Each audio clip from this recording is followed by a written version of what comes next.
Con l'Icon V premieremo la Miglior Graphic Novel. E la Miglior Graphic Novel è La mia cosa preferita sono i mostri di Emil Ferris.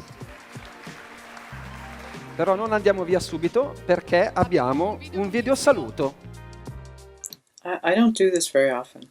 When I go into when I'm working on the book, I have a very hard time talking to people because I go so far into the world of the book, and it's a completely different mindset to actually communicate with humans as opposed to monsters.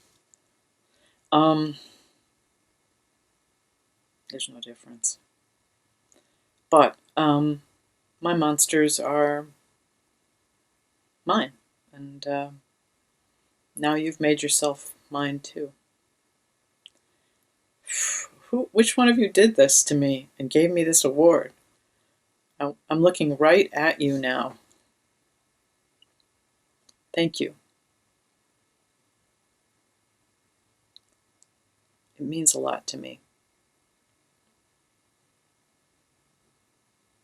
I hope I get to meet you and shake your hand, or tentacle, or claw.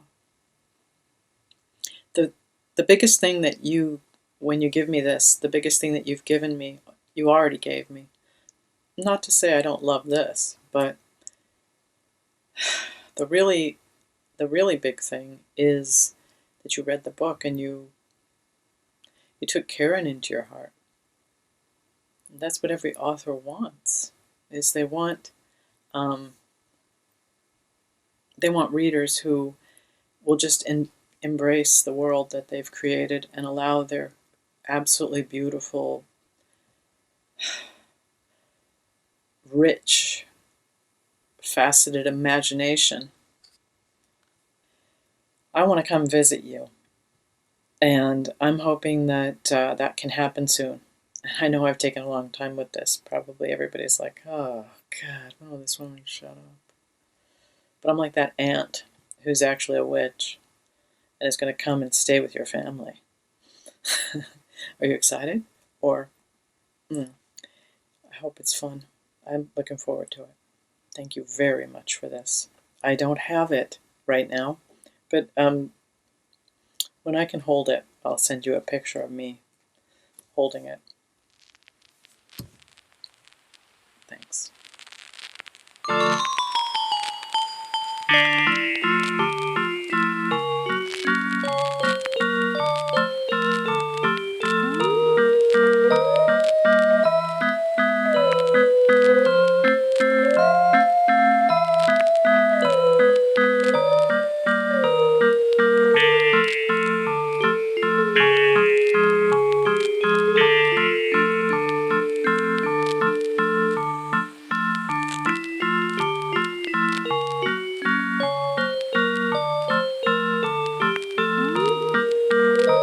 One of the things that I had to keep in mind while I was doing it is who my protagonist is. And of course it's me in so many ways.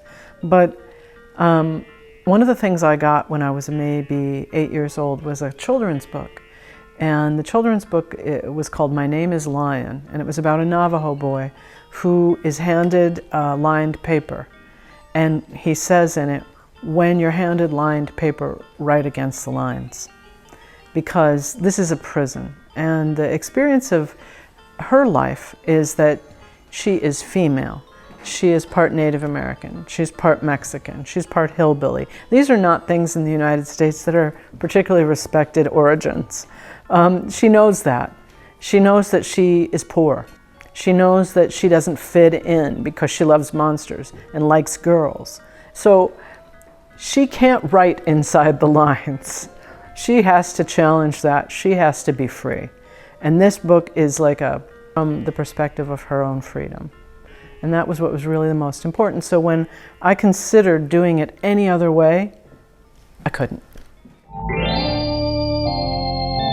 I'm really grateful, and completely shocked. I never imagined having this kind of response all over the world. You know, it just never occurred to me that that would happen that way. Well, I mean, it's really wonderful, and it feels like a great big responsibility sometimes, because it's more the one-on-one that feels like responsibility. It's when I go to do a signing and a 12-year-old girl who makes comics comes to the signing and wants to talk. And I can tell that it's important, that that's an important moment for her in her life. And there's something I need to say to her. Sometimes it's a 55-year-old man who comes and he hasn't accomplished the things in his life he wanted to, and he's coming because he thinks, well, this person did something even though they were older than people would have imagined it would be possible to change your life and accomplish a dream you have. And I have a responsibility when that happens. And the interesting thing was that I sensed I did, and I had a very good friend who said, it's going to be a lot, but always think, what have I to give? And that will make it so much easier, and it really has. Because then it doesn't become just about me, it becomes about the people who come to see me. I don't want people to feel like overcoming is mandatory. There are times in life when things happen to us that we actually can't overcome. And I think it's important that people don't feel the pressure, because I've been fortunate and I've overcome some things. I hope they don't put pressure on themselves.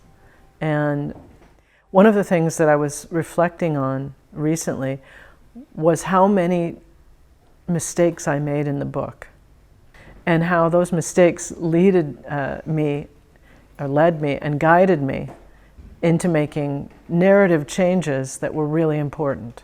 Failure is really important.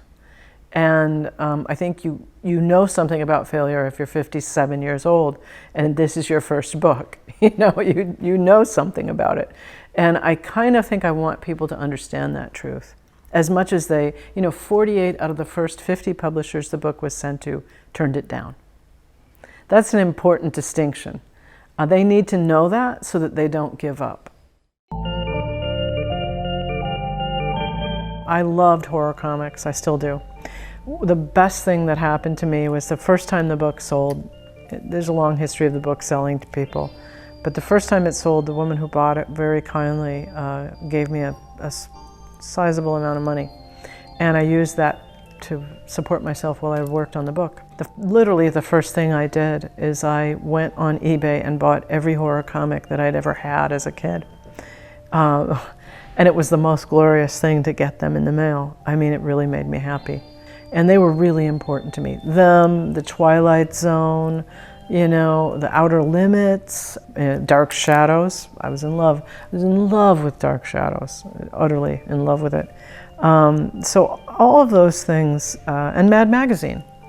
And Mad was interesting. Mad wasn't perfect, but it had so many great things about it. It was possible to see different styles.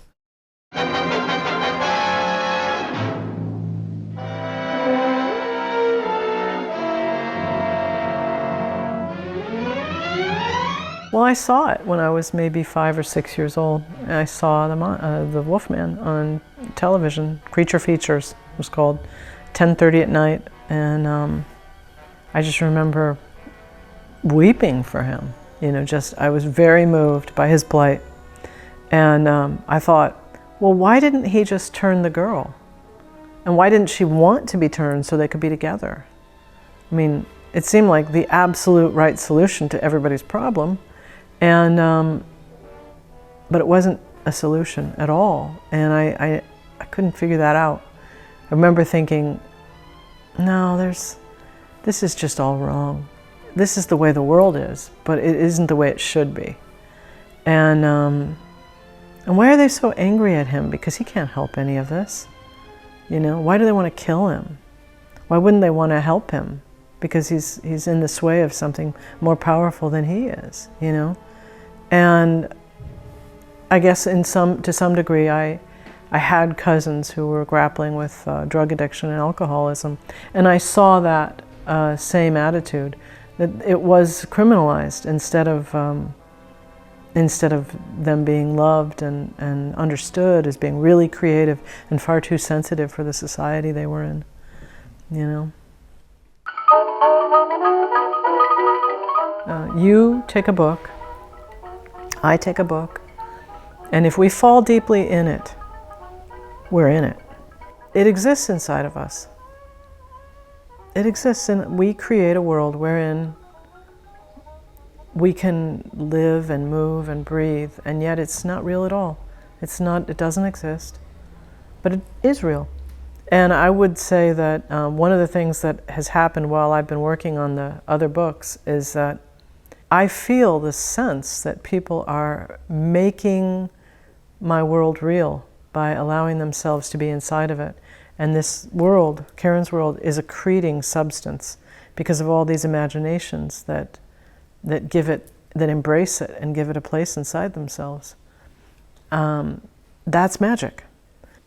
The process of giving yourself to something causes empathy to rise in you. Well, that's the best good magic that can ever be done.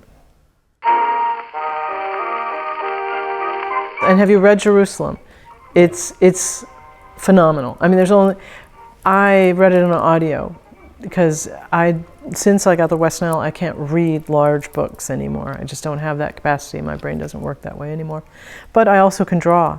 And so I was listening to his book and I was overwhelmed with how beautiful it was. And I applaud him for allowing nobody to edit it down to whatever they would have thought was right.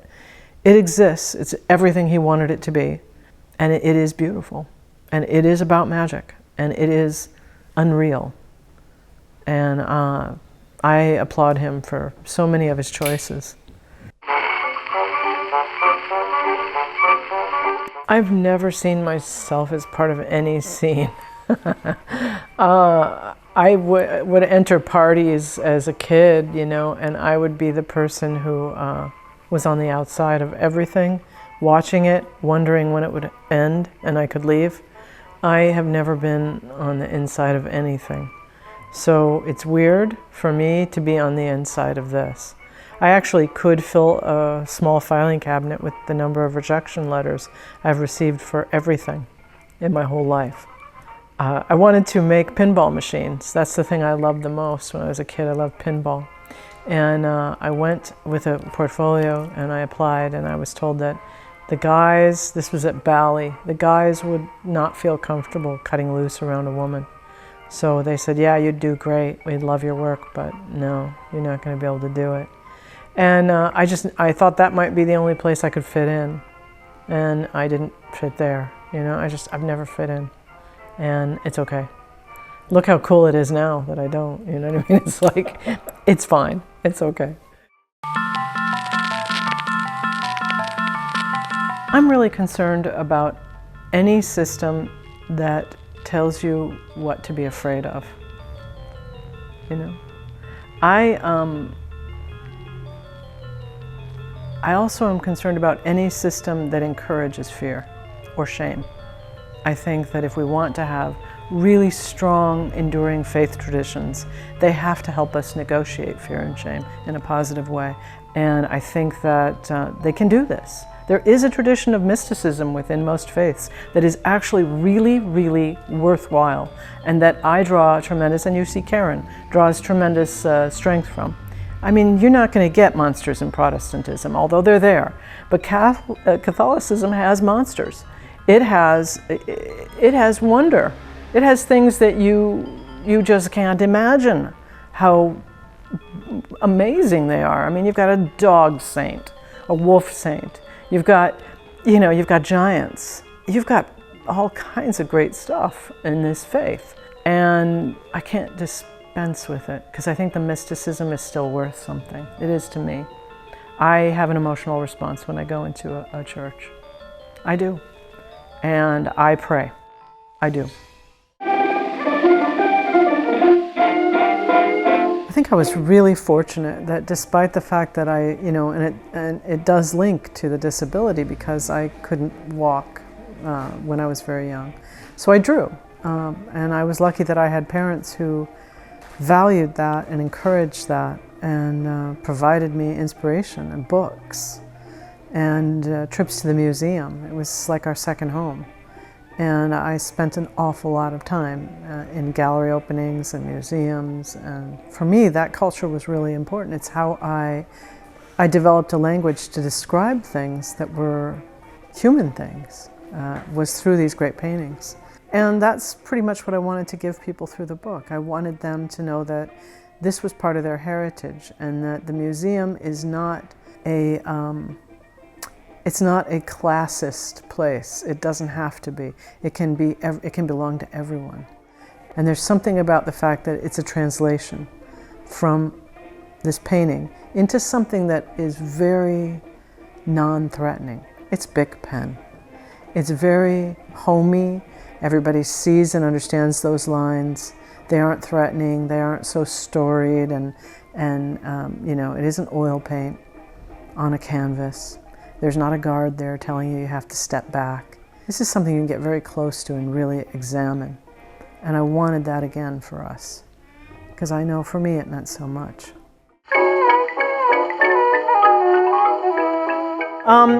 That's a longer arc than this second book will allow.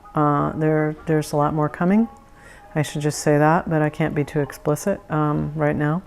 But Karen is going to go dark in so many ways. I mean, what the second book opens on is her essentially being facing the mortality of the only person left in her family, which is her brother. And that's tremendously difficult for a kid, to be in a world that isn't particularly welcoming, and to try to find their way. So it's not going to be easy, and it's going to get dark. It's going to get darker than you'd thought, and I'm not sure you're going to like it, but it's going to get darker than you could have imagined. And that's what has to happen. Paris is a culture that understands and respects literature and the visual, and I think it has, I was talking to somebody who's Parisian, and she said, all of our greatness is in the past. That's what she said to me. And I thought, no, I bet it isn't.